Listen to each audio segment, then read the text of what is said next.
Hello, everyone, and welcome to RHAP's coverage of Survivor Global for Survivor 47. I'm your host, Shannon Guss, here to talk about episode 2. I thought a really fun 90 minutes of Survivor, a lot of strategy to get into, and I'm really excited to have, I think, my first UK guest on a Survivor Global recap. The winner, got to start with the winner, got to start with number 1, the winner of the Chissy and the season. It is the great Matthew Haywood. Matthew, thank you for being here. Yeah, thank you for having me. I'm really excited for this. I've got my Chissy mug here. Love it. Rob has a podcast, so it's very on brand for me this morning. But yeah, I'm excited to just chat about US Survivor and just really get into it. It's nice. It's nice watching other people do it as well and being the guy on the podcast talking about it. So yeah. So you can criticize other people and you don't have to be like in the spotlight getting criticized. And for all the players who are upset that we're criticizing them the next season, they can come criticize other people. It's a circle of criticism. And the best part about being just a podcaster who's never played is you were never in the heat of it. You just get to criticize. Like the best place to be. But Matthew, how are you? Last spoke to you at the beginning of the year. You just won Survivor. You spent the whole year having won Survivor. What's life like for you now? Yeah, it completely changed my life, to be honest. Not just the kind of whole experience of being on Survivor, just kind of the aftermath. Now I'm a changed person. I think I'm so kind of out there now. Like today I'm on bungee jumping. So in a few hours I'm on bungee jumping. You're going bungee jumping today? Today in 2.5 hours. So I'm on bungee jumping. Wait, so you're doing this podcast and then you're leaving and going bungee jumping? I should have done this podcast from the top of the cliff and just kind of finished by jumping off. That would have been crazy from an audio perspective. That's crazy anyway. Like, you know what I did today? What have you done today? Just this podcast. That's my day. Like that's pretty much the day. And you're going to spice it up a bit. Get yourself off a cliff or something. No, so yeah, doing lots of like adventure stuff now and like lots of stuff on like social media. So like TikTok, I'm really enjoying. I'm really pushing myself on there. I'm like spending the night on islands. So my survivor instincts are still within me. I'm still doing a lot of survivory type stuff. So no, I've had a great year since, and yeah, long may it continue. That is crazy. I'm so impressed. I genuinely, like, my plan for today was like do some work, clean up the apartment, and do this podcast. I didn't even get to cleaning up my apartment. You are going to go bungee jumping. But to be fair, in the UK, it is morning at the minute. So is it evening where you are? Yeah, even worse that I didn't get the things done today that I was meant to. You know what your day will bring. A new day. Go to bed. Tomorrow's a new day. Well, thank you for making the time for us, given that you were bungee jumping in mere hours from now. Matthew, we were talking a little bit before we press record about your Survivor fandom. So for the people who didn't watch UK, firstly, how dare you go watch Matt's amazing game. But also, so you weren't a fan, but you became a fan while playing, learnt the game very, very well, and have since been a fan. Like, can you tell the listeners, like, where is your Survivor fandom at the moment? Where do you sit with the Survivor of it all? Yeah, so you're 100% right. Before I played the game, wasn't a Survivor fan, hadn't really seen any Survivor or anything like that. So I kind of went into the game, played it, which is it's weird to play it before you watch it. Played it, kind of adapted really well to it. And then when I finished, I did kind of leave wanting more. So that's kind of good. So when I got home, luckily, Titans v Rebels aired in Australia. So I got to watch that, which I loved. And I thought that was such a great season. Like, I don't have much to compare it to, but it's a very good season. I feel like that's a top tier kind of entry level into watching Survivor. So I was really lucky with that. And not all going to be that good. Like, that's the top of the mountain. There are some at the bottom. That's also as well. Yeah. That's also a bit sad, like feeling like everything could be downhill. I mean, there's also other amazing seasons to be. There's a lot of incredible seasons, but Titans v Rebels is amongst the best. That's what we need. We need some people to send me the order that I need to be watching Survivor. Perfect. We'll do this, Shannon. But when will you do it? Between bungee jumping and when will you? I'll send you the traveling on a train. I've got my phone out. Streams. We'll be good. This is great because I'm doing it for Ferris too. I should start a business. It's just for Survivor winners who haven't seen at least one of the franchises, if not all the franchises, and I tell them exactly what to watch after they win. It's a niche market, but I've got 2 people in it already, and they have capital to spend, right? So you can pay me for my services. Absolutely. No, but I'm really enjoying kind of watching other like the other countries, like, because my first experience was UK, so it's nice to see Australia, and then the US version as well is just a mammoth of a franchise. So I'm kind of starting now on season 47, which again is a bit different, like starting at season 47. But I'm excited. I think this is the first 2 episodes I've really enjoyed, and yeah, I'm hooked. How do you feel like Jeff compares to Jonathan and Joel? I think Jeff is very like to the point, and you can tell he's the boss. You know what I mean? He leads. Not like that. He leads it, and you can tell he's got power. He's in control.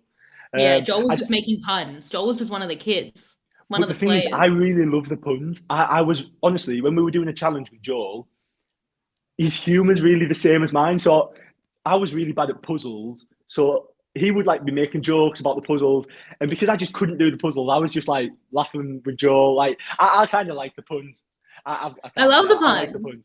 Yeah. The puns are good. It's different as well. It's different if you're so used to all the seriousness. It sometimes can be nice to change it up. But I know some people maybe didn't like it, but that's life, you know. No, those people were wrong. Speaking of like the rumors that UK, I mean, there's no UK season on the horizon.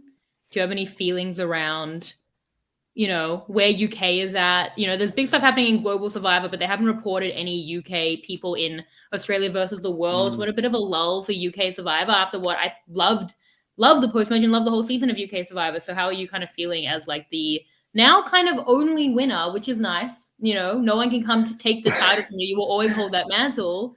But how are you feeling about that? Yeah, well, you could look at it like that. I'm the only winner of Survivor UK, and you did it so well that they couldn't top it. Like they just couldn't beat it. So now it's just That's why. That's maybe why. That's what I'm going to start telling out. people from now on. Yeah, because everyone's asking me. All like my friends and that are saying, "When's the next season coming?" And I'm like, "Oh, it's not coming yet." I'm saying it's not coming yet. I'm saying it will come eventually. I do think maybe they might have this year off. I don't know. Maybe next year, year after. But it's a working concept, and I feel like it will come back. I feel like the team who done it absolutely amazing. Like we had a lot of the team as well had come from Australian Survivor. A few of the producers and stuff like that. So they know Survivor. Like I have all faith in them. But yeah, I kind of like being the only UK winner. It's a good title. Like no one can take that away from me. And yeah, it's exciting. But I want to see it come back because I feel like I don't know. It's our franchise. It's good. I love watching the other ones, but kind of like watching the UK ones. Like it's where it started for me. Yeah. So no, I hope it comes back. But it's disappointing as well. They couldn't have got some people in the Australia versus the world series because I think that would have me. I would have went. I would have went. I would have been honestly. I'd have been on that plane ready to play. But there's always more chances. I'm ready to go again whenever. To be honest, I loved it.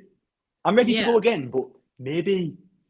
But I'm ready to adapt my game a bit. I'm ready to go in from different angles. I've been thinking because I think you can't play the same every time. You need multiple routes to the end. No. Your game's exactly you. You made friends, everyone liked you, and then you use that to make the right decisions, and then you won. You could do that every time. You'd have to shift it to the situation. I wouldn't change your maybe the whole concept. Yeah. Like the blueprint kind of thing could work, but then adapt certain things. I feel like playing again would be crazy. I don't know. Fair play to anyone that's played it twice. I feel like there is a lot of thought that has to go into it. Do I change my game? Do I keep it the same? Do people know me from this? Will people expect this? It is a big juggling act, really. But yeah, it'd be interesting. I'm ready to go whenever. Yeah. What do you think is the most someone has played? Is it Siri? Siri, well, she's not the most. I mean, she was out there 4. There's been someone who's been out there 6 times, and one was as a mentor. Boston Rob has played 5 times off the top of my head. So yeah, there's a lot in the 4, 5. Then you get to Australian Survivor, starts adding that to the record. Then we're very much Siri. You've got to watch her seasons, but yeah, she's played multiple times. US and now Australia, and then she was on The Traders, and she was on Big Brother. So if you start adding to that, they should put you on The Traders though. Would you play The Traders? Honestly, Australian Traders. I've seen that they have a few. So I've watched all the traitors, the UK, the American, and the Australian. So what I think is, with the Australian, they do sometimes. So Luke has been on the Australian one. Yeah. So I found that really interesting because I think, why not a British Survivor winner? It fits with the whole fandom of Survivor Australia in Australia. Get me in. British. I think I'd do well on the traitors, you know. I think I'd just kind of... quite similar to my Survivor game in a way of just kind of get in with the people that I like, be everyone's number one type thing. Yeah. You just kind of control the game. It'd be good. No, I'd definitely do it. That's what I love about your game in the deep dive. You were like, So yeah, if you just play flawlessly socially, then you can kind of do what you want. And I think your deep dive showed that you could do that on the traders. The US traders has like at least a Survivor player every season. Yes, I think. Yeah. So like I watched Siri, I watched Parvati, and then Sandra as well. So that's where you know the legends from the traders, which is so funny. Yeah, to be fair, yeah, that's quite embarrassing to me. I know the legends more from the traders, but I think you'll learn them. But I kind of love the whole. Do you know what, like the icon status they get from it? Really, like everyone's like, "Oh my god, there's Parvati from Survivor. Is she the Black Widow or something like that? Is that her name? She's in the Black Widow. I don't want to spoil too much. I know because I will be watching it, but I do like the fact that there's kind of this whole Survivor icon. I do like that. I love it. Yeah. Well, hopefully you get to play something. I mean, UK can borrow my South Africa tagline, when not if. I love the producers that I spoke to on the podcast last year, and I felt like UK was in such good hands. So hopefully it comes back. And if it doesn't, hopefully you get to play some sort of global Survivor season. And if that doesn't happen, at least the traders. Someone in production for UK traders listening, because UK freaking loves their traders. So you're going to be on the traders at least. No, we'll get that sorted. We'll put that out there. Manifest. Yeah, 100%. Okay, well, let's talk about, I was going to say Australian Survivor, but that's not right. Survivor 47, US Survivor. This is your first US Survivor season, so how do you feel about it? It's different. We started UK slow, then you watched Australian Survivor, which is a lot in kind of a different way. That's 24 people, 2 tribes, big themes. People sometimes come back from the dead. A lot going on there. And then US New Era is kind of its own brand of like frenetic, modern, gameplay. So how do you kind of feel about these first 2 episodes? Who's standing out to you? What are your gut feelings? Yeah, so I'm really enjoying it. Like you were saying, it's different. I'm watching like UK, Australia, American, but that's what I like. I think it's good to it is a bit refreshing for me as kind of a newer Survivor fan to be seeing like this. It's different to the Australian one, so they're all different. But I think, first of all, I love the cast. I think they've got a bit of everything. And do you want to know my initial people that I like from day one? So Rachel, I'm a big fan of Rachel. I think she's got a bit of everything really. I just think she's in the know. She's smart. She's funny. Like we'll probably talk about Ricegate later on. Like little trickery. I like that, and I think she's quite well positioned, and I think she'll do well in the game. But I also like Andy, Rome. I just think the chaos is there and it's entertaining. As a viewer, it's entertaining. To be on the beach with them, I think it would be a bit like you need a breather. But no, I'm really enjoying it, and I think there is a bit of everything for now. A bit like crazy dynamics, like random decisions. I think it's all really exciting. What did you think about Ricegate? About how Jeff handled that? Because that got a lot of attention on social media, that she tried to steal the rice, which was, I thought, genius. Did you feel like she should have been allowed to do that? Like, how do you feel about how they handled that? Right. So I think you're marooned on a desert island and you have to forage for food. However you find that food, it's you can do what you want. Like if you're on a desert island and you've seen a plate full of rice in the corner, you're not going to leave it, are you? You're going to take it. So I think it's good initiative. She went out of her way. What's a handful of rice?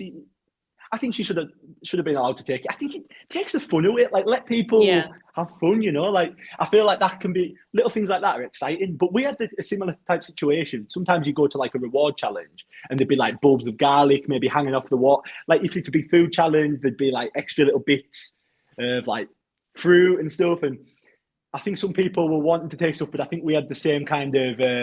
Like the producers weren't happy with that as well. So it must be across the board in Survivor. You're not allowed to take anything that's not given to you.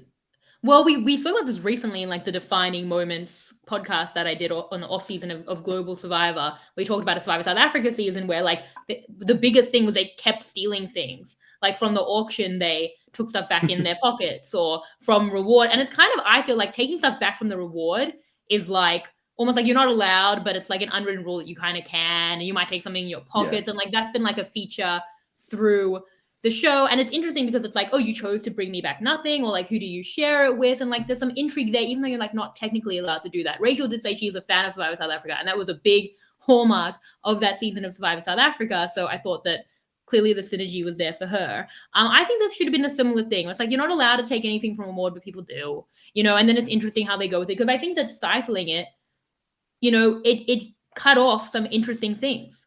Rachel made an interesting choice. Jeff shutting it down was interesting, but anything that he did was going to be interesting because she made the interesting choice. And then it's kind of like, the show should be like improv. Yes, and, if a player makes an interesting, fun, inventive decision, let's see where it goes. Rachel might have taken it back. Maybe does she share with everyone? Does she share with just Annika? Does she leave out Andy? Do people hear about it? Oh, we had Rice in the pre-merge, and then now Rachel's a threat. I mean, he threw her under the bus. Jeff did. That's exactly what I was going to say. Yeah, but I mean, I guess she deserves it if she did something against the rules, and that I guess is fine. If she's going to take that risk, but I think what would have been more interesting is like let the players play. She did the sneaky thing, like wink, wink, not like nudge, nudge. Let's see what happened there, and then maybe she makes some interesting decisions around it, and maybe plays out in really, really fun, playful ways. Like I wouldn't stop something from a production standpoint. I'd be like, yes, and what are you going to do with it? And I think we could have got some really interesting, fun, playful things. Even just them sitting around eating the rice would have been hilarious to watch. So I don't think that they should have kind of cut off the creative possibilities when someone's making an interesting decision like that. Yeah, I completely agree. And I think, just see where it goes. Who does she share it with? All stuff like that's really exciting. But like calling out publicly, she hasn't tried to like majorly cheat or anything. I don't know. I just think it's maybe that calling her out publicly has more maybe of a negative effect to her game than it will have positive. Yeah. You know what I mean? So I think it's a bit for what she's done. She doesn't deserve to be called out publicly. Maybe when they're going back to camp, they just say, "Can we have the rice back, please?" And 100%. But the thing is, like, she made that decision, so that was the risk that she took. And they are, I guess, if she's breaking the rules, they are within their right to call her out. But yeah, that's an extreme, much worse than losing the rice. It's an extreme thing to be called out like that because that's all anyone knows about her. So now the other tribes are all talking, like, oh, that girl who took the rice, and that's like her reputation, which is again a decision that she made against the rules, but also very unfortunate. And I just think like a worse production decision. I'd so much rather it slips out that she stole it at a merge, and now you had an unfair advantage. Like, there's some risk to it. It's a decision to make. It clearly was like a big, bold, interesting thing to do. Let's just see how it plays out. But I think Jeff kind of like put his foot in the sand. And the thing is, they all had the opportunity to take the rice.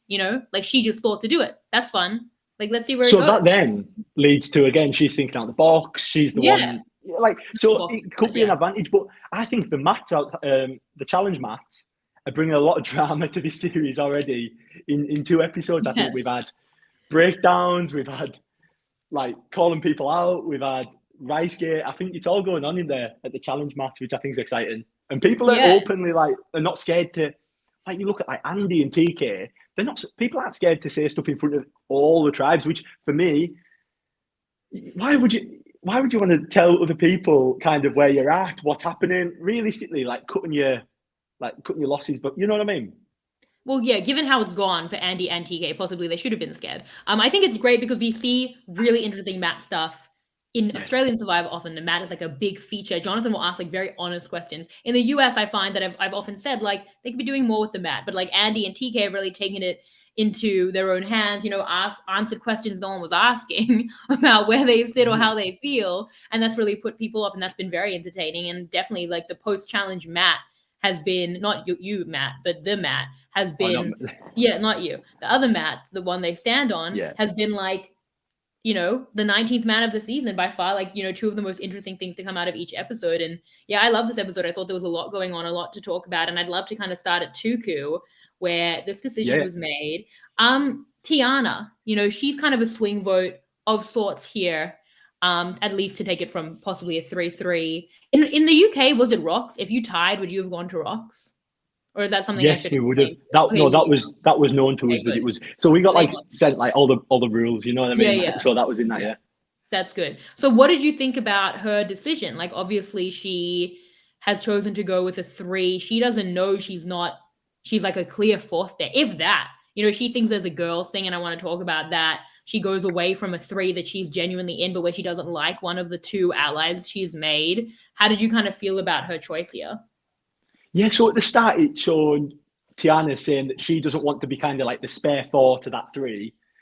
And now she's a spare 4. Yeah. And now she's a spare 4. 3, yeah. So it's kind of, it's hard to watch. And I feel for her in a way because it was very hard for her to maybe win in that situation where she ended up just kind of being this spare. But the fact rocks were mentioned on episode 2 is kind of crazy. Like the fact that Sue, for what we've seen in the edit, Sue seemed really like, well, if it goes to rocks, we'll do it. And I'm like, God, but then maybe rocks can be sometimes good at the start of a game. I don't know. Maybe it can be good. I think if you're at the bottom, you might accept rocks. But I don't think Sue really was. No. But yeah, with Tiana's decision, I think she didn't want to. Like Gabe's quite erratic and kind of making all these decisions. Everyone's aware of that, but she doesn't know Gabe's relationship with Sue and Caroline. So she's maybe in the dark a little bit with all that. But I think ultimately she maybe made the right decision. And coming back from that decision, I think she needs to get talking to Caroline and Sue and try to get involved with them a bit more. Well, that's my concern, is that she's not involved with them. And they're not even trying to work with her because they want to. Like, they're jumping on her dislike of TK for their own gains. They're not even like, no, I really like Tiana. We want to work with Tiana. Like, I think she's expendable to them. So when I look at Tiana's decision, it's like I have to look at what she thinks is happening and then the reality of the situation. And the fact that those are so divorced from each other is incredibly concerning for me for Tiana's, approach to the game or where she sits in the game or her position, because in her mind, like you could tell even when she was talking it through before tribal council in the confessional, it's very much like a physical versus a social decision. Like socially, okay, I'll be with the girls. I'm still top 3 with the girls. We probably have Gabe that I can then bring over as a 4th. Like maybe we're going to 3-3 with the girls, which actually was the opposite of what it was. But then maybe I can bring Gabe over so there's no threat of rocks, or they're bringing Gabe over. They probably said like, oh, if you can do it, we'll bring over Gabe as a 4th. Because he's kind of been between it. She could even use the information. You're not even really with the guy. She doesn't know she's, would be bringing Gabe into something he's already in well before her. So she's thinking that's like the social thing, but then physically we're cutting off TK. So in that world, like it's unfortunate that she's like dooming Kyle, who she connects with really well, but she'd be thinking she's trading one ally for 2 at least, in Caroline and Sue. That's the choice that she's making. So she can make like a really social decision over like the physicality of the tribe, because they're quite a strong tribe anyway. And in that way, that makes sense. But that's not the decision. Like she's so far out of understanding the dynamic. So I'm critical kind of on the read. And then I'm critical on where she's at socially, where she's in a tribe of 6 people, where she seems to have just connected with Kyle. Like she doesn't like TK. She's not working in tandem with Gabe. He hasn't focused on her. Even the women that she thinks she's with, and Sue and Caroline, do not seem to be prioritizing her. I think that a lot would have to change to get her to kind of leapfrog Gabe or something to be with them, like, because she's not. So in the world of like the real world of the decision she's making, as you said, she wanted so badly not to be a 4th, and we know she's jumped over to a type 3 and she doesn't even know that they're a type 3. I do think, well, we can talk it through, but yeah, I do think that both options are bad, but I don't think that she's in a good spot. I think she could be gone next from this tribe. Yeah, 100%. I feel like watching it, there is no good. There was no option where she comes out in a good position, really. Like if she voted the other way, it would have been bad. She went for TK, which, to be fair, I do think is the better decision, maybe, because she said she doesn't like TK, but she said she doesn't vibe with TK, but she's willing to work with him. But she said she's willing to work with him, which I did like. I did like it when she said that, because I think that is important in Survivor, to kind of like take the kind of, okay, I don't necessarily like this person. I wouldn't connect with them on the outside, but I can work with them, which I think is good. But she didn't work with him, so like, I don't know. She's not helping herself there, really. Well, I mean, look, he interrupted her nap. I get it. Why do you think I hate leaf blowers so much? They're always interrupting my naps. So I get it. And I was excited to see that after years of sleep shaming, which Survivor does all the time, anyone who sleeps is bad, anyone who hustles is good, at nighttime never sleep. Finally, it was like, TK, 2 unforgivable crimes. Interrupted the nap, unforgivable. Secondly, then was like, I wish I could sleep in all day. What do you mean? You're all on Survivor. I wish I could sleep in all day. You were just chatting to Kyle. You could have been asleep. He sleep shamed them as well. Unforgivable. So for that, he suffered. And as someone who loves sleep, I like that part of it, even though TK seemed great. But yeah, I've lost my train of thought because I got so mad about the sleep thing. What was it? Okay, yeah. But okay, so back to Tiana's decision. She's not vibing with TK. It's like almost a moot point. My main thing about the reality of the situation, which is a read she doesn't have, so it's a hard decision to make, but like bird's eye view of what she's doing. There's one side where she's with TK, who she said she'd work with and doesn't really like, but like This is the bed you've made. You're in with Kyle. You don't have other allies. Like, that's your 3. And on the other side, she's flipping to being in a 4. So for me, I'd never go to Rocks, episode 2. You might be shocked to hear, Matt, that one time they actually did. But I wouldn't go to Rocks in episode 2. So in a world where they could pull Caroline over, even at a 3-3, or like if they felt like they could pull her over, like I would do that. I'd just work with TK. I'd have Kyle. I'd be in the 3. That would be the best thing to do. But the worst case scenario would be to go to Rocks, not be able to pull over Caroline, vote for Sue, and then feel like it's a 3-3 and you have to flip. So now you're like fully on the out of the other group. Like, I think that's the worst case scenario. So between like the good thing of like, maybe we could pull over Caroline and be in this 3, or the worst thing, if we can't pull over Caroline, now we're going to Rocks when Gabe is the most likely to have an idol, and you could have, your side has a 2-to-1 chance of going in Rocks, let alone you could go. That to me is the worst. So like the safer option in the middle of just like going over to split basically a tie to be the 4th is better, I think, than a possible tie. But that's still very bad. Like those 2 options are bad. And like the main thing I'm critical of is that who are her allies? Like, she spent the last 5 days connecting with just Kyle, it seems. And that's why the options are bad, because you have no capital to spend, because you have one social option. And that is my main concern. Yeah, true. And it's kind of the irony that she said at the start of the episode that she didn't want to be the spare 4 to kind of the boys 3. And now she's kind of voted out TK. And now she's the spare 4 to whatever we call the Caroline, Sue, Gabe 3. So but even worse than that, because Kyle, who's your only alliance, is now doomed to be 5th. Even worse, they like Kyle so much, and even though she's athletic, he's so much the provider that you're next. And I do think that's a distinct possibility. And you are technically now in a weaker tribe who might lose more immunity challenges. So like, she could be gone next. And Gabe, like you said, Gabe, Sue, and Caroline will be speaking to Kyle now, and they'll be trying to maybe use his vote and stuff. So then, Tiana's maybe put herself on the bottom of the tribe. But like you said, 3, if it was 3-3 and it did go to Rocks, that would have been the worst case scenario. So she's kind of found it's still bad. It's still bad, but it's not as bad as Rocks. It can't be Rocks. But you said it's happened before. Rocks has happened before. Oh, Rocks has happened a few times, but it actually even happened in episode 2. On episode 2. Yeah. The insanity is usually in Survivor South Africa. That's where I can point you if you want the chaos of that. Just taking complete luck into like, it was crazy. Episode 2 is mental.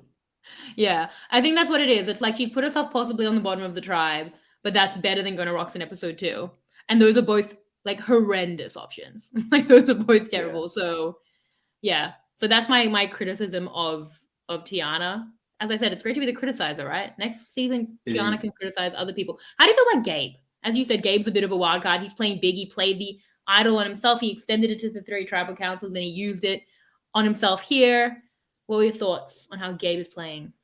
So I think we've seen a lot of content of Gabe with the Beware Idol, Beware Advantage, and he was, should I use it, get it for 1 tribal council, 3 tribal council, or should I get it for the full game? But we watched him go through all this stress to then use it in the first. You know what I mean? Like, to use it on himself in the first tribal council. So it was quite ironic, to be honest. But I like Gabe. I think instantly I liked it when he in episode 1 when he was like, I want to work with Sue, maybe someone older in the tribe. I think he knows that Sue might be well liked going into the game and kind of in a good position. But he done the right thing. That kind of him getting in there early with Sue really kind of helped that vote in a tribal council and really kind of solidified him into that. And then him having the idol, showing it to Caroline, and then gaining Caroline's trust, kind of, and then getting himself in with Sue. I think he's done really well. But I like him. He's chaotic. Like, he nearly got himself into a bit of a pickle with TK when he was pulling the vine down. People are telling the worst lies ever. Like, he was saying that he's just found a key before he found the advantage, and I was thinking, no, TK knew that he was lying to him. And then, I don't know. I think it's all chaotic, but I'm here for it. How triggered are you by keys and locks and like trap style boxes? Actually, we're in episode 2, and it has been heavily key and lock based, which obviously for me, I even like when I was watching it last night, 2 nights ago, the episode, I was thinking, This is just me like making me relive Lobstergate all over again, like the lobster trap thing. It's episode 2, and well, what Gabe done? No, not Gabe. Andy. Andy basically had his lobster trap moment. What he left the advantage in the tree. I'll come back to it at night, and then it got stole and taken by someone else. So I think I know how Andy feels with that one, but yeah, I'm still a little bit PTSD with the keys. You did go on to win. I think if Andy recovers and goes on to win, I think he'd be okay. So I think you can be okay. Oh, honestly, if Andy goes on to win this entire game, I will take my hat off. Like I'm here for it. I think it would take some incredible, like huge Andy arc, but that would be amazing. That would be fantastic TV. Yeah, well, we're on the up with Andy. We'll talk about his decisions, but yeah, beware. That wasn't great, but he made an ally who didn't go home. So better episode than last week. He didn't say anything on the mat that we saw. So that was a positive. So in terms of Gabe, there's a few things. I mean, I think Gabe and Sue and Caroline have done very well, firstly, to have like this 3 now that's at the top and win the vote. And I think that Sue was amazing. Like Sue really got Tiana in. Gabe was also pushing, like, make sure she doesn't know our dynamic. And I think Sue did really well with that, brought Tiana in. I think they can both kind of speak very well to that. Caroline was a bit too cagey with Gabe for me at first, but I think Gabe responded really well and brought Caroline in. We've seen in the past, like, players like Penna or, Emily from 45, just a little bit too, say no in Penna's case, or, are too blunt. And she said preseason she'd be blunt, and she was. I don't think you should say to someone's face, like, we're not there yet, it's not clicking. Like, never say that to anyone. It made me cringe, kind of, like when Caroline said that, and I don't know, just even if you don't like someone, tell them that you love them, you know what I mean? Like, give them that confidence. And I think, luckily, it kind of slightly got pulled round from Caroline. She kind of come out of it okay, but I think she has to watch what she's saying to people's faces, at least, you know what I mean? Yeah. So watch what you say to people's faces. That's a good rule from a Survivor winner. People can take that. Yeah, say anything to maybe behind the back, but to the faces, it can be risky. Yeah, you can say what you want to them. That you don't have to be honest. I think it went well because Gabe brought it back. He used the idol very well to bring Caroline back. I was very impressed by that. He could have just been like, I'm out. I think that she didn't have control over that going well. That was all Gabe. But I do credit her relationship with Sue. Like, they seem even closer to each other than they are to Gabe, because they both told each other about the idol information.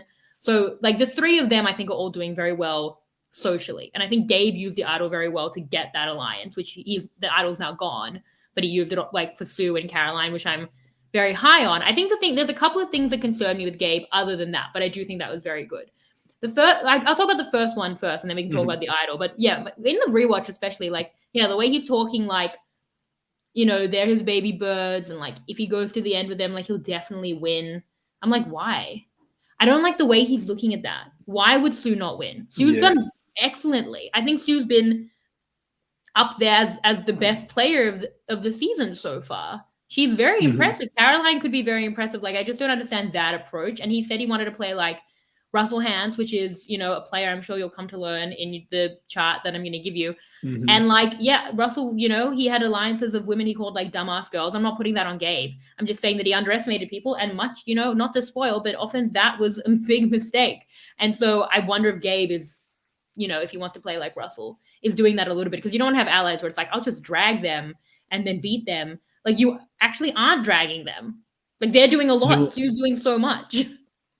Yeah, I feel like as well, he'll start to maybe get a bit more confidence as it goes on, and then he'll start not watching the situation properly, and he'll just be thinking, well, I'm carrying Sue and Caroline, where realistically, like you said, he isn't. And then when you're blind to that, it's dangerous for your game, because all of a sudden they'll say, see you later to Gabe.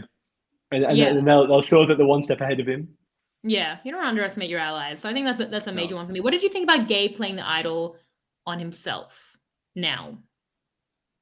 I didn't think he was going to play it on himself.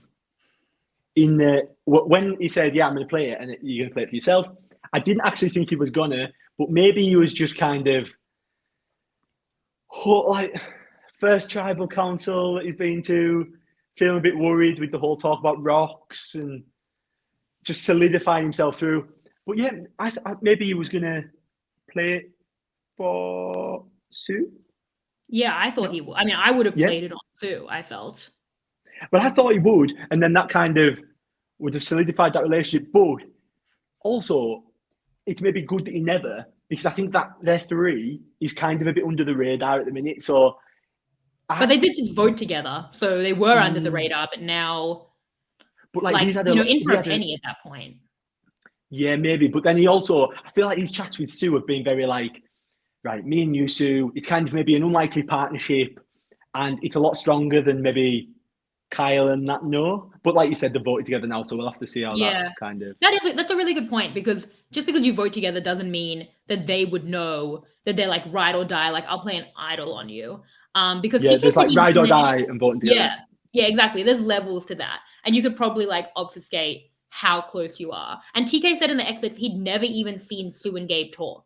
They'd like cemented something while he was out on the journey, and then like clearly kept that from people, which I also think is very impressive. So there's something to be said about hiding that, but I think for where they were at, I still would have played it on Sue. Like, I think you can kind of big brain these things, but then you keep coming back to Occam's razor and like just do the simple thing.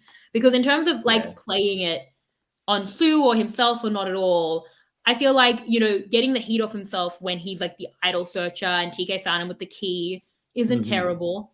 So if you're going to do that, I would play it on Sue. Like, he's in a really good position of being the mole himself. So he knows almost definitely that Sue is the target. And if Tiana isn't with him, then that's going to protect against a very important like 3-3. Like, that will be completely crucial. If that Sue isn't the target, then okay, maybe I want to protect myself. I think TK was really trying to get him to flush the idol and being like very antisocial that way and making him really paranoid. But like, your 3 are on TK. So you at least have a 3. If they're all wrong, if they're all lying to you and they're on you, then you probably have a 3-3. You'd be protected from rocks. Like, they'd have to pull over Caroline in the rock draw. At that point, you're probably okay. I think that seems overly paranoid. He knows that it's going to be Sue, almost definitely. He knows the kind of player that TK is, who's so physical, who's so clearly challenge-based, who's going to want someone like Sue to go home. I think that's the clear thing to protect Sue over himself. And if he's protecting himself, it's due to misplaced paranoia where TK got in his head, and that was the wrong thing to do. I also think that there's been talk on Twitter about the idea of like protecting yourself or protecting your side in a rock draw so that he wouldn't have to pull a rock if he's protected. And I do think that is a good thing to do if you don't know who the target is. So if it's like, we're going to be 3-3 and they're going to vote for one of us, then yeah, I would protect myself. I might be the target, so that solves that. And even if I'm not the target, at least I'm not picking a rock and my side is picking one fewer rock. So we're, a 33% only instead of a 50% chance of our side losing. But knowing that it was so almost definitely Sue, then protecting her will protect you from the rock draw because you're going to win out, right? It's never going to go to a 3-3. You'll win 3-0. And to protect yourself from the rock draw means that the target would have to be Caroline. Again, they're lying to you. They're saying, you vote Sue. We're also going to vote Sue 4-2. But actually, they're doing 3 on Caroline, thinking it'll be like 3 on Caroline, his 1 on Sue, and maybe like 2 on TK, and like 3-2-1. It's all very big brain. So at the point where to protect yourself from a rock draw, they'd have to be Tiana's firstly not with you. They have to be lying about their target to 3-2-1 you to vote actually Caroline. Then you have to pick the bad 1 of 3 rock.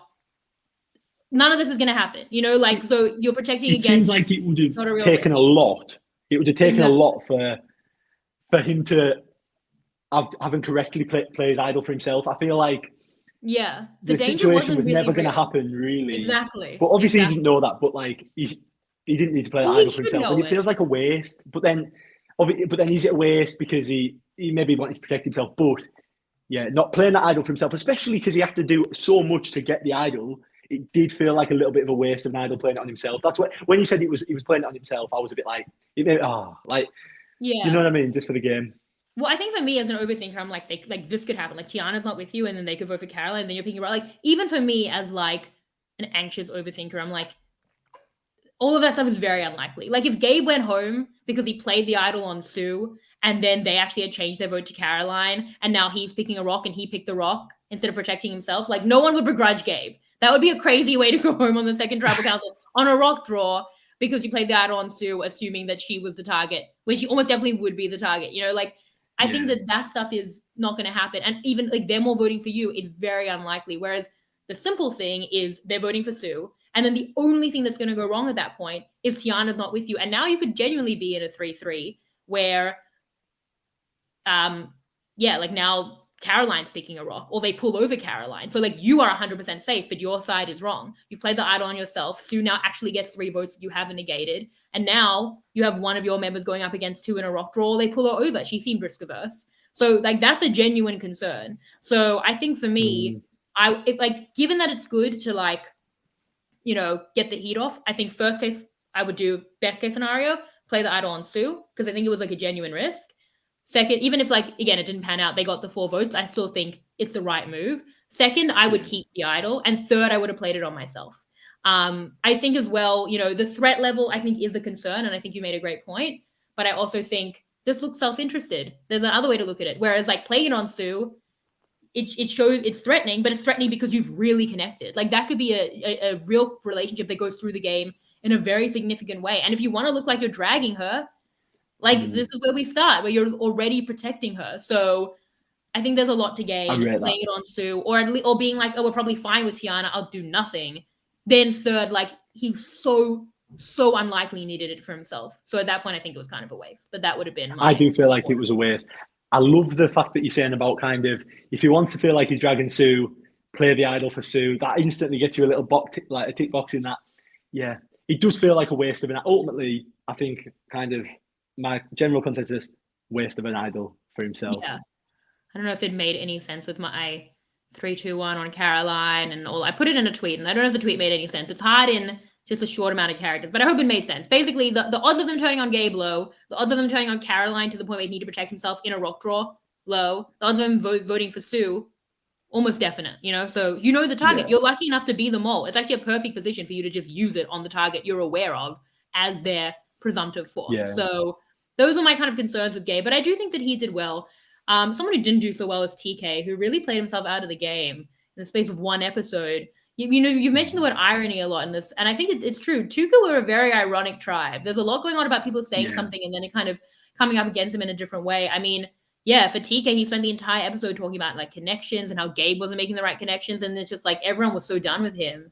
And then he went home. Where did you see the major mistakes for TK here? So, yeah, I did mention irony a lot. I think he wants to be the boss, the leader. I think he got a lot of confidence. TK is the wrong person that you want to win that individual challenge at the start, to win the so he went away and won the challenge episode 1. I think that has got his ego right up there. He thinks he's kind of leader of the tribe because of that, and he's got that character anyway of kind of sports player, doesn't like, he's strong, he's fit. So yeah, I think maybe he got quite comfortable after winning that challenge. Maybe he thought that positioned him a bit higher in the tribe. But yeah, I think he thinks he can read people pretty well, and he had a full look on the situation. So I think he thought he didn't know about Gabe and Sue and the Caroline Lions. So the lack of knowledge there kind of led him into his own vote out. Well, I think that's kind of what it is. It's like he was trying to do a lot with very little. He didn't have a lot of the information, and he didn't have the social relationships. So he's trying to do everything. Like I thought his exit interviews actually made it worse, because he had all these like grand plans about, like, he was also trying to like flush Gabe's idol in this like very antisocial way, like really, and maybe that worked actually, but like to the point where we criticize him playing it on himself, but like, you know, really trying to like put the heat on Gabe and have him play it. And then he wanted Caroline to vote against Gabe, and that was going to drive a wedge between them. I'm like, you were trying to do a lot with not a lot. Like you don't have the relationships with these people, like to tell Caroline what to do. You know, you're kind of disrespecting her agency and the fact that she has other relationships that you aren't involved in. And it's not that everyone's just going to do what you say because you say it, especially when you don't have those connections as a basis. So I felt like it was a lot of like telling people what to do. He kept saying my tribe. He definitely wanted to be a leader. I don't think his rant on the mat was personal to Tiana. I think he was talking about smiling as a concept, not like the fact that she was smiling. But I also think that at that point it was so far gone. Like it was at that point, like confirmation bias for her of all the other things he'd done wrong. He had disturbed her nap. You don't get that nap back. Awful. That's a lost nap forever. It is, and that ultimately ended his game in Survivor, which is mental. But no, good. I think good. No sleep. To be fair, I was even on like my season. You are actively thinking about the little things. Like when our fire was going out at night, one night I got up to try and sort it, and it was taking me ages to sort the fire. And I was thinking, it's night 3. If people see me not being able to get this fire going again, how does that affect my social? Like, will people think, God, get him out because of this? So like sleep and how good you are at building fires, all that does kind of play into the whole thing. So it is refreshing to see them want and sleep. But I like how they all slept together. There was like pretty much everyone in the tribe lying there, so nobody can go off chatting. Everyone's there on the beach, sleeping together, which I like. You talked a lot in your deep dive, I think, about the very active social work you were doing early on to make it to the point where everyone liked you. Like, and then they would eventually vote for you to win, and they also were very workable options for you. And you spoke about this like in terms of like what you ate and all of that stuff, right? You were considering socially when you play. Yeah, absolutely. And I thought just before I even went to the beach, I knew that this would be a huge factor, especially in the UK. We're very polite, very kind of good to be polite. We queue for everything though, just kind of as a general thing. So me knowing that, I thought, right, go in there. I don't want to take seconds, thirds. Like there were some people in camp who were very greedy with the food, like in a way of always trying to take the extra spoonful. I thought, I'm here for 35 days. Yes, it's a long time, but I'll just go with that little less food for 35 days, and socially that'll help. And I think like I spent a few nights hanging off the bed. I didn't have a place in the bed when I moved to Lenena. I had one foot on the tree. I was hanging off. I wasn't fully on the bed, but I thought, let's not complain. Soon we'll be going to tribal council. We'll get rid of someone, and I'll get a place in the bed. And I think them little decisions, you maybe don't see them as much on the TV, but them little active choices that you make can be huge. I think going into just kind of upping your social status, because people don't like greedy and selfless. But I didn't do it in a way where it's like, oh, look at me, I'm not having any food. Who wants seconds? I'll give away my food. It was just very discreet, very to myself. That meant a lot, and kind of going off to the well and having my own private thoughts to myself. If you sometimes you want, some people let it out and they snap at people. I thought, if I go to the well, sit here for 10, 15 minutes by myself and just breathe, I can go back into camp a new person if you ever feel a little bit aggy. So yeah, them little decisions were huge. What's that word? And I think aggy. I love that. What's aggy. That? So that must be like a UK word. I think like where that. you're a little bit like sharp and you know what I mean? Where someone's getting. I love that. I'm always aggy. You might be a bit aggy. Yeah. So like, especially when you're tired and hungry and like people aren't letting you nap outside. Yes. Yeah, not letting you nap can be one. So no, so I think taking a moment to yourself. That's what I say to future like Survivor players. Them little decisions were huge for me. So I would love to hear some knowledge, like some other people who've been on Survivor, and see if they made any of the same the micro decisions that end up ultimately we're looking back at them now thinking, well, they helped my game.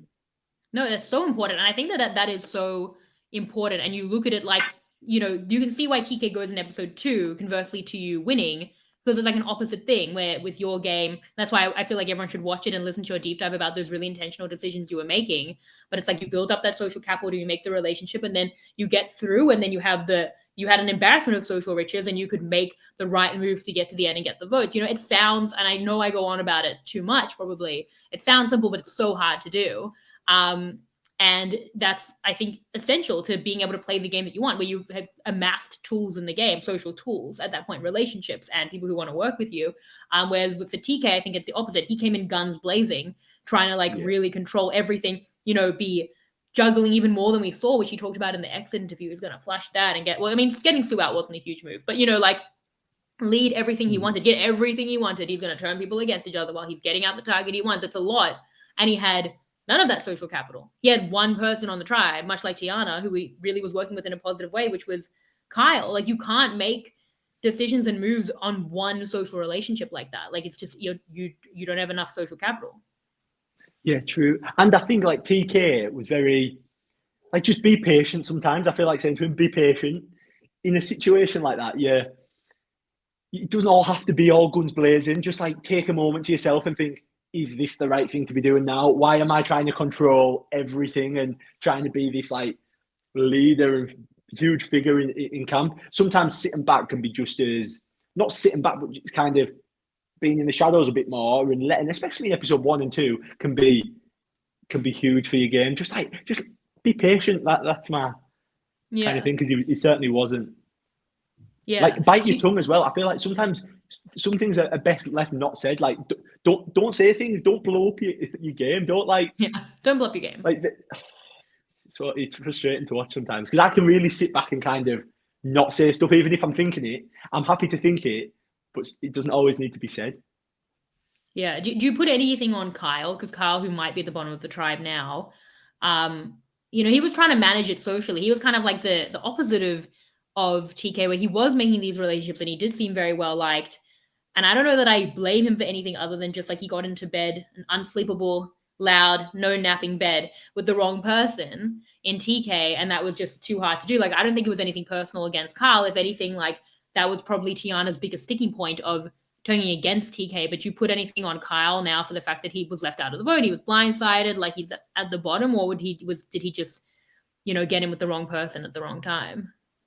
I think he just found an ally in TK, and it was the wrong decision for him. I think it's not the person that's going to really be great to go through the game with, I think, for anyone. And sadly, it was Kyle, which will, who knows, probably lead to Kyle struggling now. Hopefully he can pull it back. He seems like a nice guy. I feel like he seems like the voice of reason. He was, like you said, trying to reason in the situation and connect a few pieces of the puzzle. But no, I think he just got in with TK, which was not great for his game.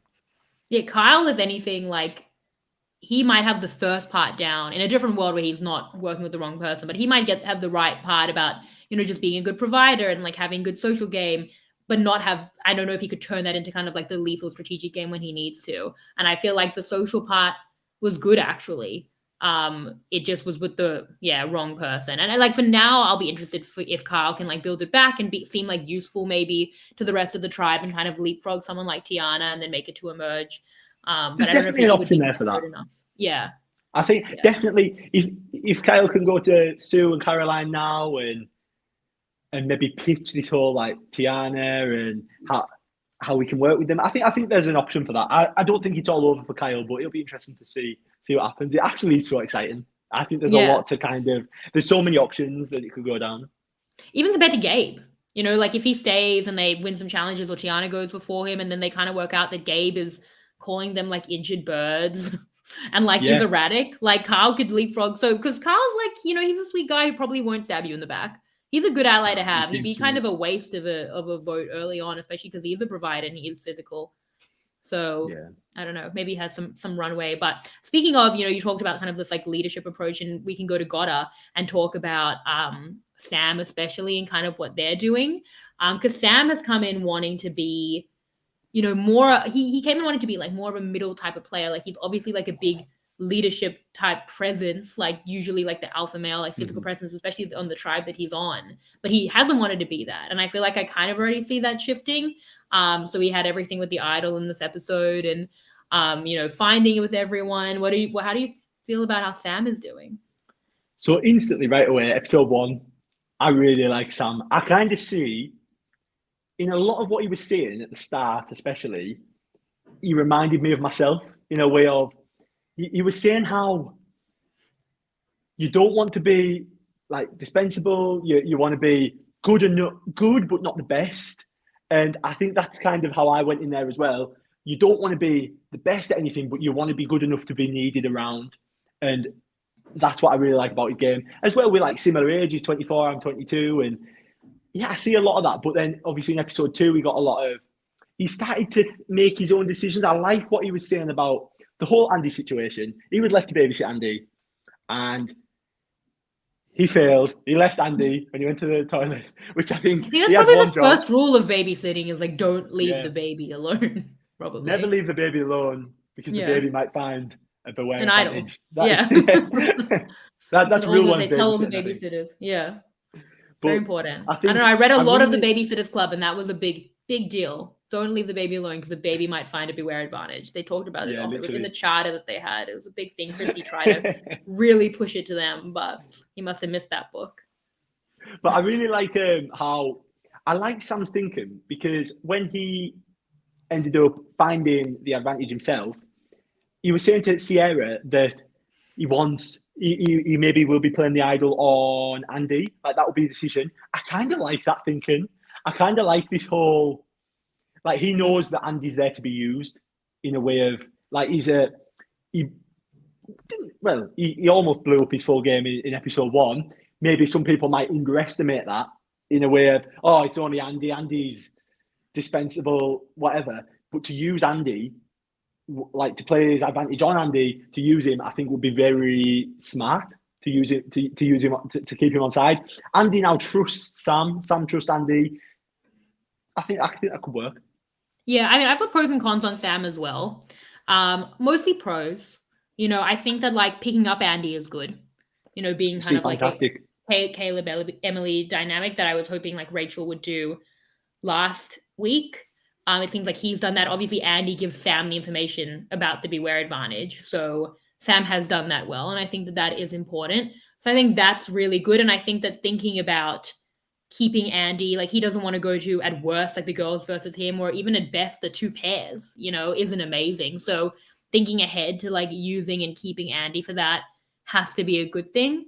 He did very well with collaborating in terms of finding the idol. I know he was kind of forced into it because he found with Annika and then like kind of had to follow that through on like telling all the allies, but he said maybe it would have been different. We'll never know.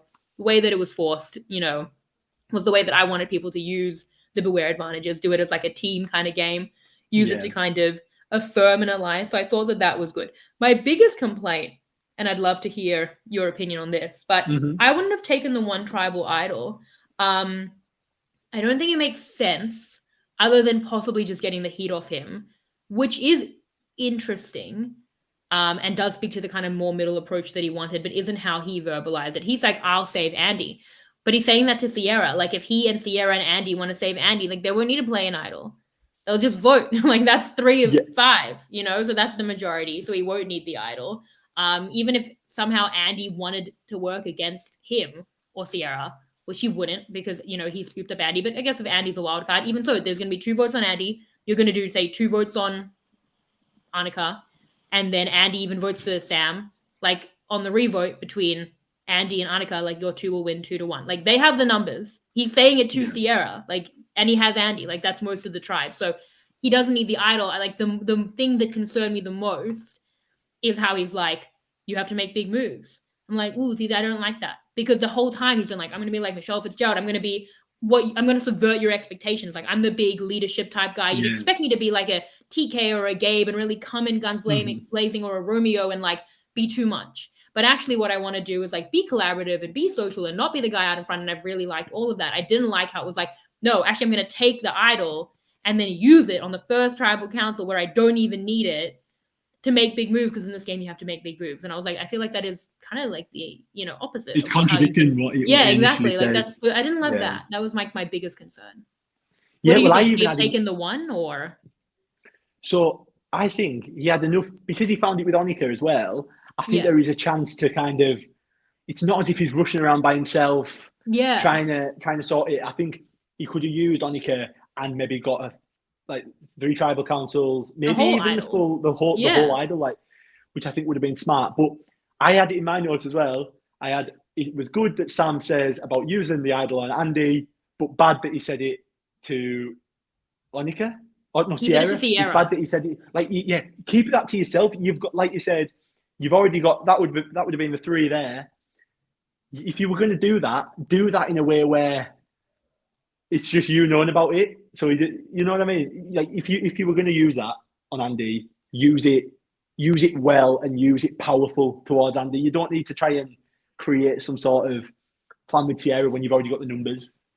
Well, I think that like I was listening to the Know-It-Alls a little bit before this, and Marianne was saying like, you know, you take the one tribal idol because he found it with everyone, and now that will reduce the threat level. And that is the one reason you might do that. But I do think that, you know, as you're saying, like he's working with everyone. Like last week I said, like, tell people, use it to make allies. He's been forced into that situation.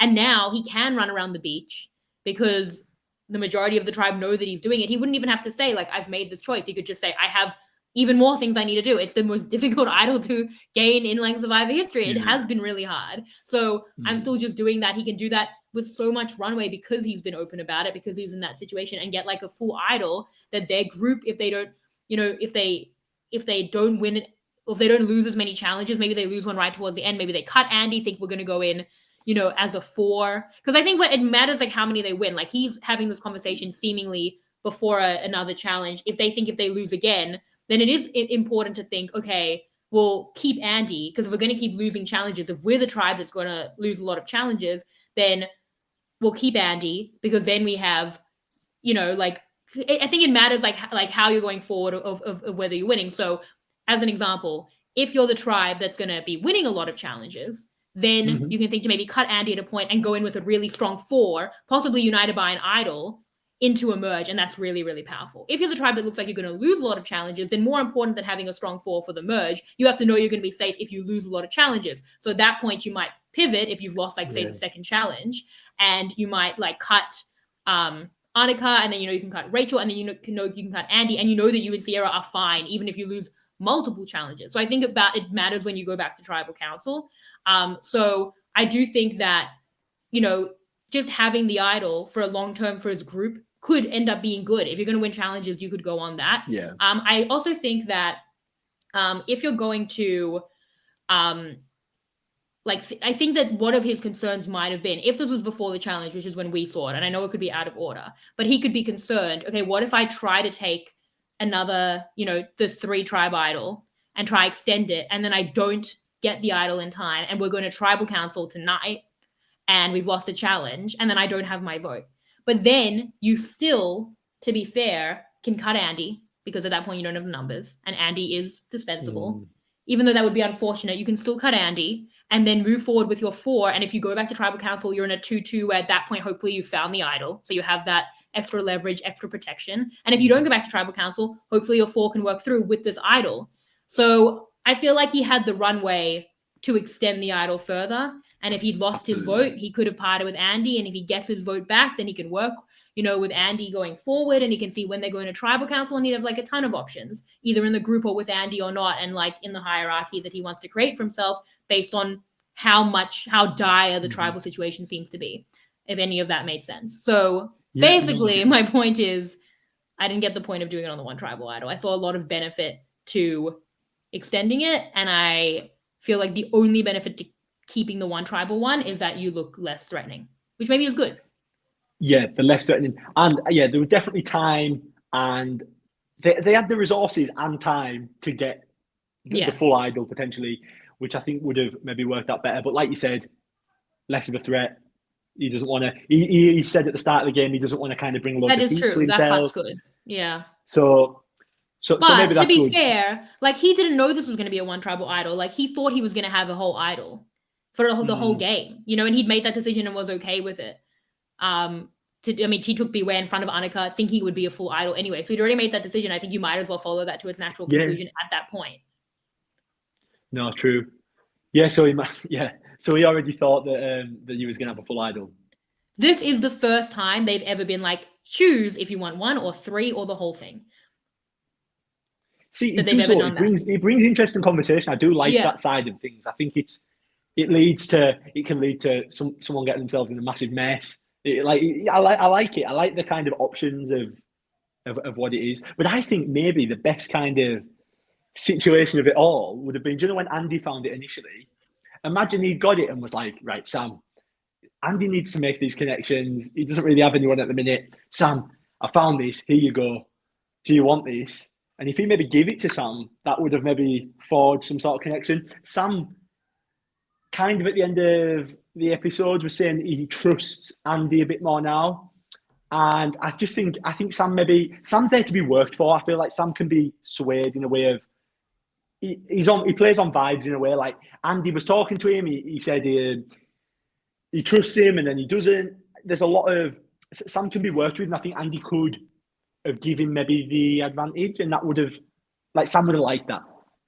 Well, I think, firstly, I really like that they're doing the decision Like, it's very hard to get the idol. This has been a very difficult, they change it up usually in the season of what to do, and this has been hard. Like, and I appreciate that because I think it's really lessening the power of the idol, which again, Sam had the power to really go for, even within those difficulties, and that's why I think he should have done it. But I do appreciate them giving the decision because they've all been interesting decisions, and decision making is fun on Survivor, and it's lessening the power of the idol. Jeff apparently said on the On Fire podcast that he doesn't like that they're taking the one episode one and that he wouldn't do it again. I'm like, no, this is fun and great. Like, this is making it more about like the decisions around it rather than like the actual powerful trinket. And I'm really enjoying that. But yeah, I feel like for Andy, like Andy had to take the Beware advantage. 100%. Last week I said like always do the social thing with the majority, but the caveat, which it was for I thought John last week, who I thought should have played a shot in the dark, is unless like you're too far gone. And Andy, I feel like he should have taken it, found it, kept it. And maybe like told Sam, brought Sam in socially, but I think he needed it for himself. Like Andy is so far on the bottom, they're talking about him. Sam's maybe bringing him in, but Sierra's not loving that. Everyone wants him to be expendable. Like his game is like in tatters. He's building it back, but like, yeah, you need that protection. And honestly, what like, has Andy who got can to blame lose? You? Exactly. Like he has like, there's nothing to lose in leaving it there. Nothing. His vote is unimportant in terms of risking his vote. The perception of him is already ruined, so couldn't be much worse. If anything, he went out and Sam saw that he was gone, and he contributed to a negative perception without gaining from it because he didn't actually take the advantage. So I thought that this was not great for Andy. He went back. Like, he obviously immediately realized, like, nah, I should take it. But then it was gone. So that was unfortunate. Yeah, well, I think when I kind of left the lobster trap open, my game and Andy's was obviously very different. My kind of social situation was, I don't want to be seen near that box because I was quite highly regarded in camp. But then Andy, when you've got nothing to lose, take it. Yeah, exactly. Andy should have just worked and worked. It doesn't matter if everyone's watching him find exactly. Just Andy, go and get that box, get the idol, save yourself. It buys you time. Andy needed that idol. Yeah. As well, if he finds an idol, they are 4. So they don't have anyone to split on. So even like we'll talk about like Rome, like with Rome, it feels like they could split on Genevieve, like the core 4 that they have could remain intact.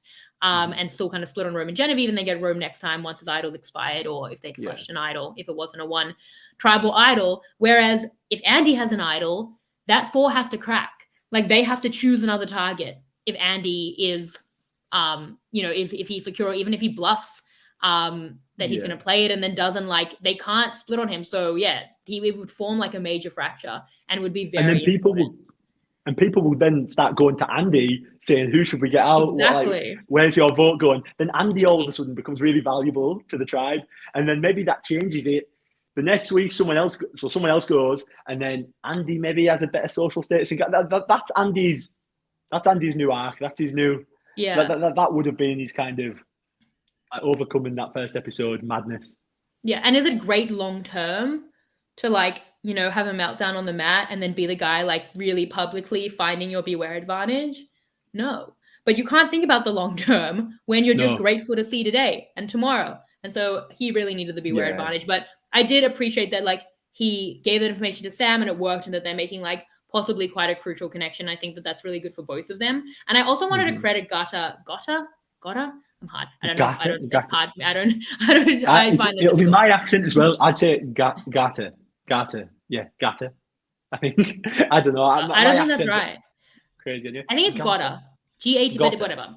Yeah. The tangent. But basically, Gotta, I feel like I criticized them last week because I felt like they made a physical decision to take out John over Andy, and I didn't agree with it. And I'm not saying I agree with it now, but I want to credit Andy for like not being such a disaster to the point where they do win the challenge, and to the rest of the tribe for like, coddling Andy and making him feel better. Even the fact that they made him comfortable enough that he did leave the Beware advantage for a few hours. If he felt the way he had the day before, where he was like panicking and saying no one liked him, like he definitely would have taken it. And that would have been right. He went actually too far the other way. But like they made him feel a little bit more secure. They did win the challenge. He did well on that. They did well, like making good on that kind of physical decision. I thought the coconut stuff of them cheering for him opening the coconut like was so funny. It was so funny. Like even in the challenge where he's stabbing the bag, they yelled out like, "Stab it like you stabbed the coconut," whatever it was. Like it was so funny. It is, but it was quite scary watching him with that knife. His hand was literally like stabbing his hand. Like, I'm surprised he didn't lose a finger doing that. But he was meaning business with that bag of rice. He was not stopping and that. they were cheering for it, and I loved it. I wanted to say as well that there's been discourse, and I'd be interested in your take, where like people are criticizing. It's a delicate topic. It's an interesting topic because it's like real world, but like the idea that like Andy needs to be coddled and like the emotional labor, I think that often gets put on women. Rachel last week, Annika this week talks about how he's like a toxic, clingy boyfriend. And that's not really fair. But it's also Survivor. How do you feel kind of about the idea of like how much energy they're putting into coddling Andy just to get him to like a kind of normal emotional response at this point? Yeah, I think it's a really tough one because obviously Andy as a person, he's kind of he thrives on like attention and feeling wanted, and that's obviously that's how he is. And then you could look at that with though obviously they go through a lot of side tests to get on Survivor and stuff like that and on the beach, but nothing can prepare you for being on that beach. I think being in that situation, I think he's a huge super fan as well of the show. And he'll be there. He wants to do this. He wants to do that. He's stressed about this. He wants it to be the perfect game for himself. I think it's all.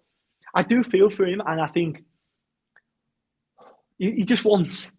This is his dream, and I get it. Even though I'm not a super fan, like I wasn't a super fan myself, I get how much it means to a super fan to be there, and maybe it is really overwhelming for him. But I think like if you look at how Annika reacts to Andy, you can tell she doesn't like him that much. She's a bit done with it. She's everything. She says it with a stern face. She's like he's like a clingy boyfriend. She's not buying it, but they know they have to give this to Andy in the moment to keep him going, to keep him positive, and to stop him from going like off the rails in the game.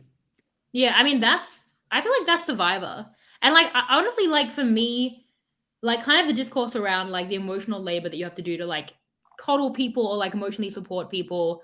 I think I'm on the side of coddling. Like as someone who needs to be coddled and also is a coddler, like I'm pro emotional support. I don't think I love the idea of, and I know that it's gendered, so it's not super black and white, and women often give a lot to like maybe helping men, or like in general, like women are kind of put in that role of like caretakers or caregivers to give this emotional support, and often that can be one-sided or unfair or too much, and it's the emotional labor component, and I'm not dismissing that. But I think for me, like I love giving emotional support and I love receiving emotional support. She was talking about Andy's words of affirmation. I freaking love words of affirmation. So, I get that, and I can see myself in the Andy role, and I can also see myself in the role of the rest of the tribe, and I think both have merit. Like in life, the kind of therapy speak around like, I don't have the bandwidth, I have to put up the boundary that I can't right now. I don't vibe with that anyway in life. Like I think that we should emotionally support people radically, and we should seek emotional support radically. Like I think that's so important. Where I get like, I know that it's gendered, I know that it's difficult, but I think, where you can, we should radically emotionally support each other. And I think that that's true in life. And I think that it's also very essential on Survivor. Like, that's an important thing to do on Survivor. Like, so especially when you're taking it to the game, being like very emotionally supportive, which is a choice you can make, because someone like Rachel is having the decision again around how public it is, about how threatening it is, about how that looks at other people. And I think that's essential too. But I think like, it's good socially to emotionally support people, and we should do it in life. And like, it can have like merit to the game and is like a good social decision in a social game. So I'm like, I'm pro the coddling, and maybe that's a hot take in this day and age, but coddler for life for me. Yeah, I think, I don't know, I'm kind of on the fence with it all. I just think it's refreshing to see, and it's real life, isn't it? And it's nice to see the real life side of the game. But I think what Andy wants is it's a lot for Survivor. Like Rachel is kind of speaking well on it, and how maybe it is a bit public, and he didn't want to drag some people into it. But I think Rachel had a great confessional where she was like, we still want Andy to be the easy boot. We still want him to, and I thought that was brilliant. Like she sees everyone like cheering for Andy and stuff like that now, and she's like, yeah, but we still want him to be the easy boot. Like, and they're managing the situation well in that sense. They're giving him his affirmation, they're making it. And I think, like, even when I watched Titans v Rebels, we see Scotty, he left. And I think, so kind of my two experiences, I've seen this firsthand. And I think that they're looking after him. And if that means he stays in the game, and if that keeps him keeps him okay and his head above the water. I love to see it, because people will be first to criticise if he quit and if he left. So the fact he's kind of vocalising his feelings is refreshing to see, especially from like a man in this day and age. I think it is brilliant. It's refreshing. Yeah, I think that's important as well when we talk about like men being vulnerable, but then again, like if it gets put on women, that can be unfair. But it's like, yes, men should be vulnerable. Like we should support all people in their vulnerabilities. And while that might be, again, emotionally taxing, I think it's very important in life. So I tend towards that anyway. And I think it's really important in the game. And if you look at like Sam now, by supporting Andy, like it's self-serving. Like he's going to gain from that. He has gained options. Yeah. He can move forward with Andy and Sierra. He can move forward with the girls. It depends where they go. It's good for the tribe. Andy's happy. It's good for Andy. Meltdown. Yeah. So like it's, I think everyone's like winning. It's good to support people, but I get that it's hard. And I get that like, I understand why there was discourse around it, especially around Rachel, because it again became, and it's been kind of like, a theme in, even like last season with like Banu and like putting it a lot on Kenzie and stuff. And like, you're just trying to play your game too. You're tired. You're trying to make friends. And now you're in like the coddler role. And that is hard and it's public. And you're thinking about like the ramifications, because everything in Survivor can be taken two different types of ways. And now you're kind of been put in that position, and it is taxing, let alone like the exhaustion that you feel yourself. But then like it also can be an opportunity and like important from a real world perspective. And like, I think like good from a game perspective. Like I'm sure that you had that with, players like Leilani, who was, really connected, I think, on that frequency kind of thing. And then, your relationship with her became very important towards the end. Did you feel like there was like an element of that in the way that like your social relationship was with her, even if like the gender is reversed from kind of this discourse? Yeah, absolutely. And I knew going into the game there'd be people who, I always kind of had my little mantra of, I want to be the comfort blanket for people in there, because when you're really uncomfortable on a beach, you're never going to get rid of the comfort blanket. And I just think, like people like, even like Rachel, OG in Calaton, Rachel, I connected really well on like that kind of, it was like the motherly son relationship. And with Leilani, we connected like that. But like I was actively knowing that these relationships would help me later on in the game. So obviously we got rid of Rachel, but like Leilani, we took that to the end. And because Leilani voted a lot on kind of loyalty and wasn't really playing as hard, like she would never have put my name down on that bit of paper. And I kind of knew that actively whilst making this good connection, and I knew that it was good for my game, which it could be used for an advantage. I think like Sam's using this as an opportunity with Andy. I think Sam's doing it well, discreetly enough to not be. I understand why Rachel wasn't happy about the situation, because she wasn't actively getting involved. She was kind of being dragged into it in a way, whereas Sam's kind of actively looking at it, thinking, I could use this to my advantage. Yeah. With Andy. Yeah, I think that's fair. Like, I think it's fair to look at it like your game's kind of being like sucked into someone else's like drama, and that's not what you envision for your game. And like, I'm not saying it's not difficult and that there weren't things to consider for Rachel. Like I said last week that, Sierra had said like, oh, Andy and John have gone off. So like, going off with Andy is something people will clock. I just think that if you can look at it like an opportunity, and knowing that it's good to support people from a real world perspective, even acknowledging that it's difficult and like somewhat very taxing on you yourself. Like I think there can be like wins across the board where it's like Andy feels better and you can use Andy and the tribe gets a better Andy.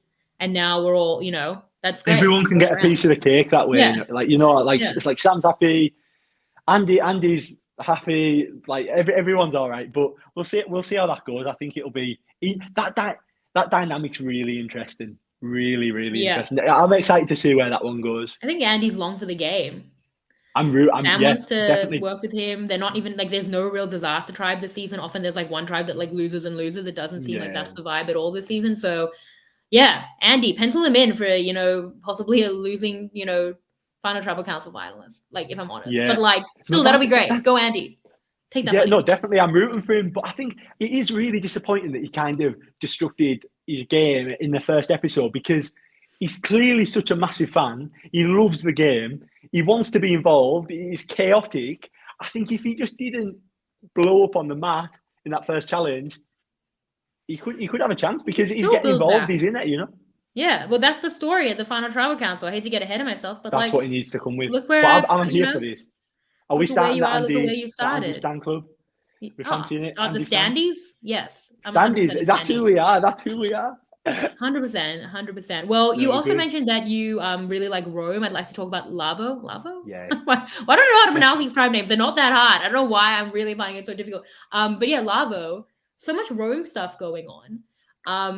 I saw a tweet that I really enjoyed that was like, my worst fear is going on Survivor and then making a montage of like my most oblivious moments. Because this was like 2 minutes, the Rome montage. That was so brutal. It was exceptional television. But like just clocking everything he did in that 2 minutes. Like he said he was like the best rapper and then he rapped, but then he failed at rapping the moonwalking. Why was he mimicking dial-up internet?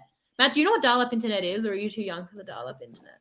I don't actually know what it is, but I got the vibe of what he was doing, like the impression. I got the vibe, but I don't know what dial-up internet is. Were you born into Wi-Fi? Is this tragic? It's so tragic, not for you, for me. I think so. I was born in 2002. I know. Don't say it. Don't say it out loud. It's fine.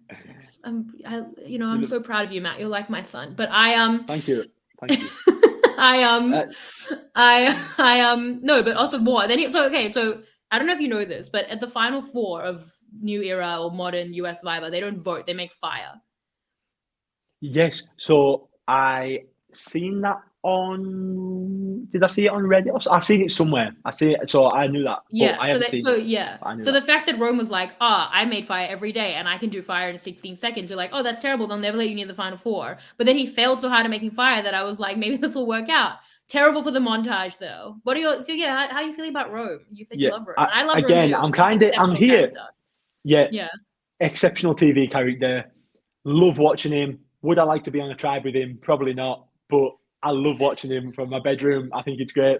But I think I love the fact that he thinks he's playing this perfect social game where he thinks... He's kind of like TK in that way. Yeah, probably, but like a less intense version, just more fun. Like Rome said, he thinks he's playing this perfect social game and he's there, but everyone's kind of clocked it. But I love how he found the idol and he was like, "That's it, I'm safe. I'm not going to be the first person to leave out of this tribe." Bucket list tick, and I'm like, I'm here for that. But again, it'll be good to see where it goes. I love the dancing, the singing, the dial-up internet. They didn't seem to love it. It's going to be entertaining for sure. No, they will. Again, I wouldn't. Yeah. Being on the beach with him, it will be a lot, but from home, it's good. They were polite. Like Teeny in the confessional was like, it's just really hard when you're out here 24/7. And then it would cut to Rome doing the most like inexplicably annoying thing. It's like you really feel it when you're out here 24/7 and he's just like yelling in their faces. Like incredible montage. So interesting so he goes to Teeny with the idol information. So firstly, off the bat, I was like, wow, I credited Teeny's social game last week. And the fact that Rome is Teeny's number 5 of 5 options. I was going to say 6, but she's 6. 5 of 5 options. And Teeny to him is number 1. He doesn't even go to Genevieve. Credit to Teeny. Credit to Teeny that.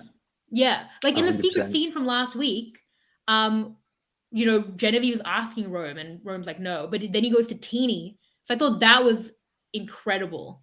And then it kind of falls a bit off a cliff, which you're about to do in like an hour, right? What did you think about this moment where he goes to Teeny and then Teeny and Kishan are caught with their hand in like the literal cookie jar? This whole thing was crazy. Yeah. I feel like it would have been perfect, like you said. The fact that Teeny's Rome's number 1, credit to Teeny's game. It's just horrendous that they got caught out in the act, kind of, for Teeny's game. But I really like Teeny. I think incredible character. But that wasn't the best moment. No. It was just very sloppy. Like it wasn't, it was kind of like the lobster trap, not to bring it back, but it was just like a little sloppy. Like it wasn't like, I think that they just got excited and wanted to see it with Kishan, which was unnecessary because they could have gone back with Rome and just been like, can we see it in the daylight? Like clearly like not having a good lookout, having Rome be accessible. Like my soul left my body as Rome walked up on them. It could not have been a worse situation. So that was just sloppy, but like socially, Teeny clearly had it going on, and this was an unfortunate way to lose that. I will say that I thought it was a really good job by Rome in the way that he handled it. Like he immediately takes the one tribal idol, which now he's clearly going to need. He's smart enough to know that this is a bad situation with Teeny, that he doesn't have as much trust, that he needs the protection. He has it. He knows that no one can even talk about voting him out. Like, he's safe for one tribal council. It lessens his threat level. Like, even if he had known that Teeny had given that information and he wasn't even standing there with Teeny and Kishon, like, I think he should take the one tribal idol at that point, because the information's been disseminated. He needs the protection and to lessen the threat level, but especially standing there with them, he had to take it. And I thought that was really good. And I even liked the way that he, you know, even being like bucket list ticked, you know, like trying to take the pressure off neck. I'm not necessarily like a scary, sketchy idol searcher. I'm just like trying to tick the bucket list. I thought all of that was good. I even thought like the instinct to go to use it socially, to go to Teeny was right.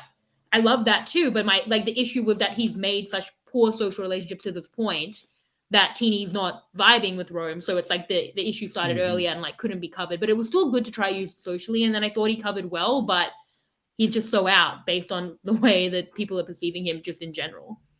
Yeah, he's so out with that. And he's really that amazing, but he's good that he read that he knows now that he can't trust Teeny as much as he thought he could. So he's not completely, like, he knows, he knows he made maybe a wrong decision doing that. But like you said, he's got it for one tribal council. He's safe. He knows that. And again, just like the kind of it could be, by the time, And the fact so that who knows?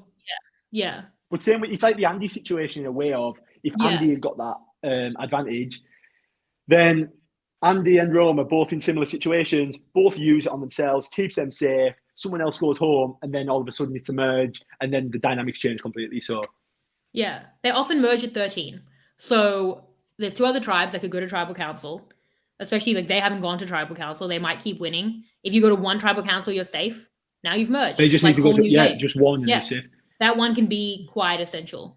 So yeah, it's not done. Genevieve's game is done. Like, she's the one who will suffer because he is immune. So she's out. But he has, he has some time that, he'll get through that one tribal council, and then he could be home through to the merge. And you're going to see at the merge, there's all of these hijinks that happen there. There's Murgatory, and there's a double tribal council, and then double tribal. And then we're the the final 9. Yeah. Isn't it good that I'm getting to witness all this for the first time? I feel like some people might say you haven't watched enough Survivor, but I think there's some TV shows and things that I love that I'd love to experience for the first time again. So I'm happy that I'm experiencing it for the first. Like, I'm learning with it. It's good. We have a lot to watch. I'm going to give you the chart. Yeah, I'm never going to run out of TV to watch it. How many? So 47 seasons I've got to watch. Yeah, well, 40, but then you've got Australia. You've got 8 Australian seasons you haven't watched. Some of them you could skip. You don't watch all 47. Jeff even said this week you shouldn't watch all of the seasons. Yeah, I've seen something about that on Twitter. Yeah. Some people we actually once did a whole podcast on that, but a lot of people would disagree. They'd say go from the beginning, watch them all. I say watch the good ones, and I have a color-coded chart that I can give you where I will tell you which I think are good, and then you can watch those ones. So that would probably be 20. Yeah, well, you tell me which one to watch, and we can do little check-ins, and I'll watch a season, and I'll come back to you at the end, and then I'll start my own little chart, and then new players who haven't seen them, I can start giving the charts out. You'll use my chart. You'll make a new chart. What about my chart? I can rank mine, and then we'll bring the charts together and talk charts. We'll see. I've already got the perfect chart, man. To be fair, Shannon, no one's ever criticized I have no doubt your chart is perfect, actually. No, every single time that chart goes on Twitter, someone criticizes it. It's what you don't want to recommend seasons. Everyone's got to take it. All of the takes are different. To the point where now, if someone tweets at me asking for the chart, I will DM them. I will not put it on Twitter. Don't put it out because there. It's painful for me. That people will then be like, well, what about this season? I'm like, yeah, my takes are different to yours. All opinions are different. It's quite actually subjective. In saying that my chart is perfect, I will give you the chart, and then you'll have the perfect watch list. So no, I'm excited, but I think I'm here for this. Right? Think about it. It gets the merge. What about the Gabe, Rome, and Andy alliance? That will be ruthless, chaotic, and exciting. That's what I'm here for. The universe would implode, I think. I think it would. I think there'd be chaos. It'd be exciting. There'd be breakdowns, but I'd be here for it. I think it'd be fun to watch. Good TV. I'd break down. Yeah. Should we give Chissy points before you have to jump off a mountain? Yeah, absolutely. It'd be good. When do you have to jump off the mountain? So in like an hour? We're setting off in 45 minutes. We're setting off. We're setting off. So what I'm doing That's is I'm crazy. First, you'll see it all on TikTok eventually. I'm going to be walking on Europe's longest wire bridge, and it's between two mountains. It's crazy. Oh my God. So it's a big slate mine, and then these two guys who like own the slate mine, they built like a bungee off the slate mine down a cliff. So I'm doing that. So hopefully I'll be still alive to come on another podcast one day after this afternoon's exploits. But the thing that's wild to me is that Dino, who's from Survivor South Africa, who is often my guest, he also, because he does skydiving as like a sport, like he's an instructor. Yeah. So often he does the podcast and then he goes and skydives, and I just think of my day, you know? Like, it just wasn't the same day as you. It's different. Well, Dino, so I went skydiving at the end of January. So since we last spoke, I've been skydiving for the first time, and Dino actually reached out to me on Instagram. Oh, you know Dino, yeah. Yeah, so we've chatted about it a few times, and he's like got his license so he can skydive alone. Yeah. So he was telling me that that's the next step for me to learn that. But I think skydiving alone is just a different animal. I think that would be a jumping lot. out of the plane alone. But I'll do it. Yeah. We need me, you, and Dino. We need to get on a podcast and we can chat all things Survivor, all things adrenaline. Yeah, that's me. I could jump out of the plane, I think, with someone else, but alone, that's too much. No, I feel you have to be something else to do that by yourself. No, I'm never gonna ever jump out of a plane with anyone. But do no it. one. It's the best thing ever. No. It's the best feeling ever. You feel free. No. It's a good I feel feeling. free now on the ground with my cats. I don't know. I feel a bit trapped. I don't know. We'll see. I'll be scared later on. I don't know why I'm acting like I'm like this. I'll be terrified. I'll be screaming, jumping off that cliff later on. Just text me and tell me you're okay. I will. After. I will. Yeah. Maybe about a few hours, I'll message saying I'm back on the ground, hopefully. Yeah. If you don't hear anything, though, send help from Australia. No, like, if God forbid something happened, God forbid, it would make this podcast really depressing. Oh, it actually would, to look back on. I don't even think I could release it. Moment. So no, it's I'll give you. Can I give you full permission to please release this podcast if anything does happen? Don't even say that. Don't even. Sorry. Why are we even talking about this? It's gonna be so good. People bungee jump all the time. Yeah. Just text me that you're okay. Okay, let's do the Chissy. Let's do this. Yeah. 2, 3. 1, 1, 1, 3. 1, 2, 3. 1, 2, 3. It's getting kind of Chissy. 3, 2, 1. 1. Oh, see okay. I have to press play and then it's on a loop, and that's why the ones kind of stops but then starts again. Anyway, I'm kind of I don't really know. Like I'm kind of still in two minds with my Chissy points. You don't have time for it because you have to jump off a mountain. Do you want to give yours first, or should I go first? No, you go first. Okay, well, I'm definitely giving 3 to Sue because I feel like she got 2 really important allies. She got Tiana across. She flipped the whole thing on its head. Like, she could have been the first boot just from like a physical standpoint. And she's like, if anything, like running the tribe, like far and away Sue. But then I'm like, I don't know. Like, I'm still torn. Like, I want to give 2 points and 1 point in some order to Gabe and Sam. Like, for Gabe, like, I feel like I should give him 2 points. And that's what I came in to do, because I feel like he's the one who sort of pushed Tiana. He brought in Caroline well. I disagree with the idol play, but I feel like it is fine. And it still worked out. Like, he did the important thing of having the numbers, so it doesn't really matter. But, like, it's just the way that he's, like, looking at Sue and Caroline that might make me, like, dock a point. Yeah. And then for Sam, like, Sam didn't go to tribal council. I really like what Sam is doing, like, the Andy connection, all the idol stuff, like the collaboration. But I didn't like the way he was talking about it in terms of taking it from one tribal council and, like, the big move discourse. I guess I'll give the 2 to Gabe. And because he went to tribal council and, like, they won the day, and then I'll give 1 to Sam, and I'll give an honorable mention to Caroline, who's in power. I thought the Gabe interaction wasn't great; it was too blunt. But, yeah, she's in power. But yeah, I think I'll do that. But like Gabe, like there's so many pros and cons that I feel like it could have gone either way. But I will give 2 now, and like possibly regret it in the future. Yeah, no, you could look at it both ways with Gabe, couldn't you? You could think the decisions he could have made, or what he did make, and what he's thinking. But yeah. No, I think that's pretty good. What are you going to give? So, can I give my 3 points to Sam? Okay. Well, then I'm glad I gave Sam 1, because that seems like a lot of points to Sam. But like it's good. You do it. I want to give my 3 points to Sam. Yeah. I think he's aware of what's happening. He's not writing anything off. He knows he can use Andy as like to his advantage in the game, which I think is really smart.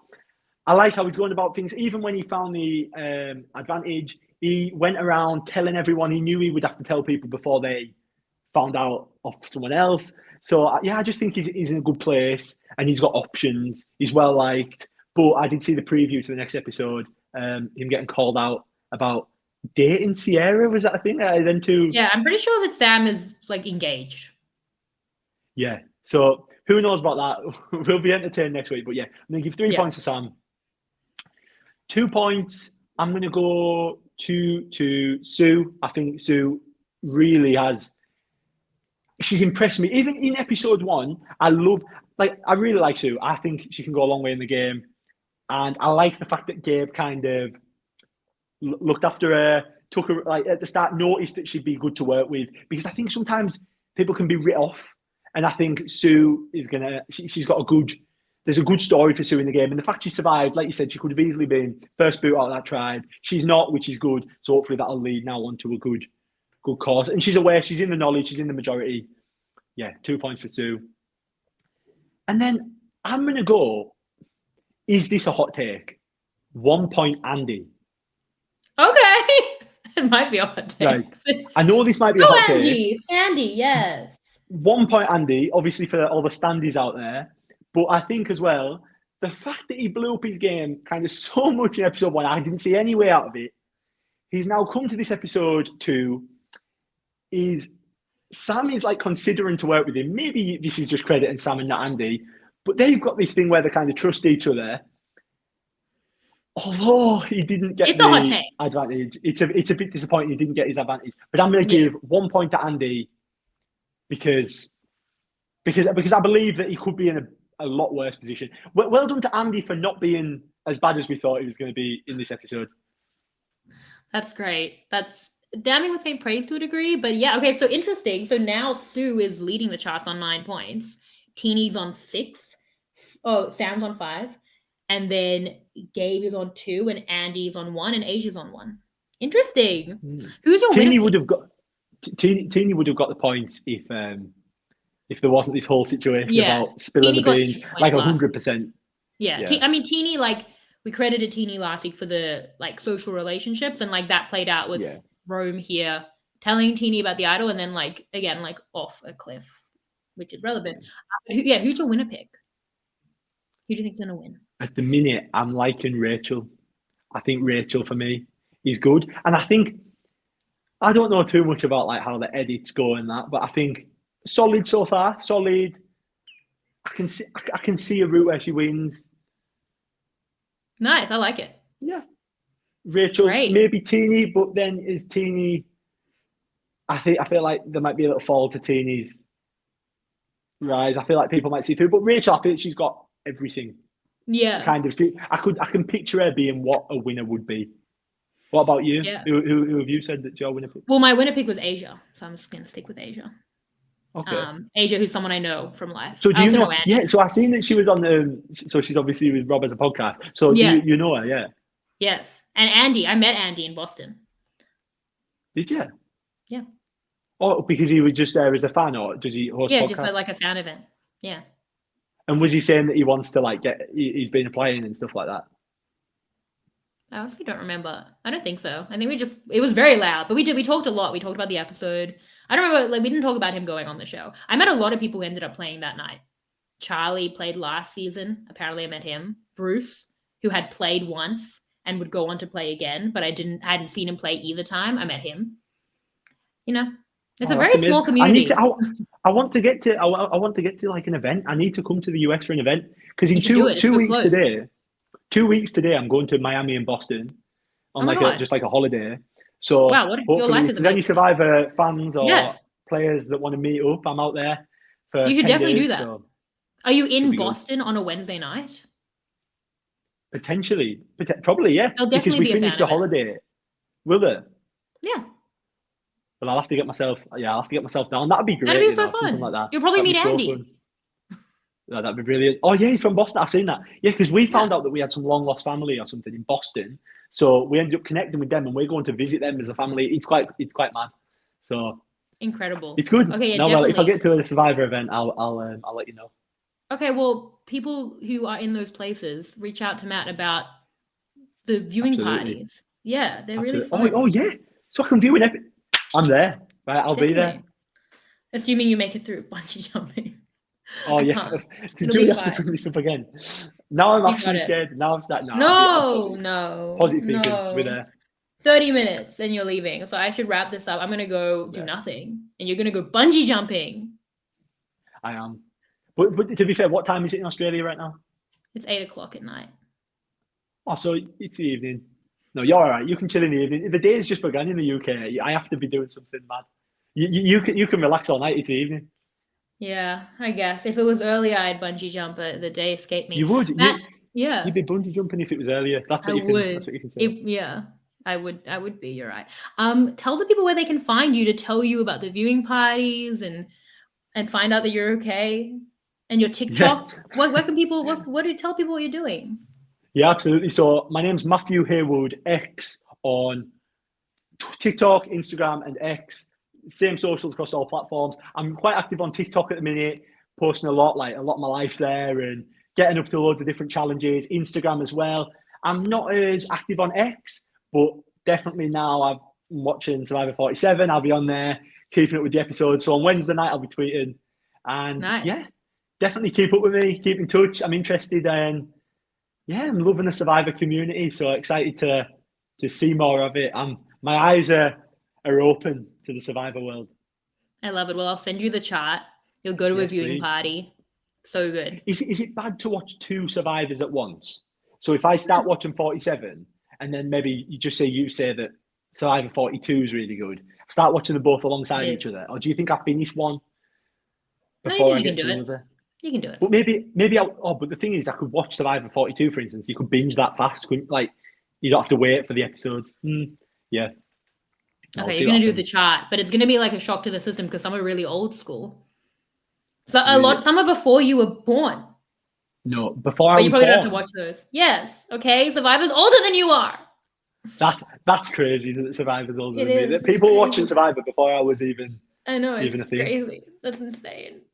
Yet here we are. Anyway, good luck with your bungee jumping, Matt. Thank you for coming onto the podcast. This was so fun. Honestly, I've loved it. Love chatting. Anytime, get me on whenever you need. I'm here. This was great. Well, I wish you were instead in Samoa playing Australia versus the world, but this is like the second best it's option. So sad. The time will come, and we'll play again. Yeah. Well, everyone, next week I have another great guest. Harry Hills will be my guest. Follow me at Shannon Guss. Subscribe to the International Survivor RHAP feed. I think it's still called that. This feed, so that you can get all of the content. And that is it. Thank you so much again, Matt. Thank you to the listeners. Thank you to our team behind the scenes. And I will see you next time. Bye. Yeah. Bye.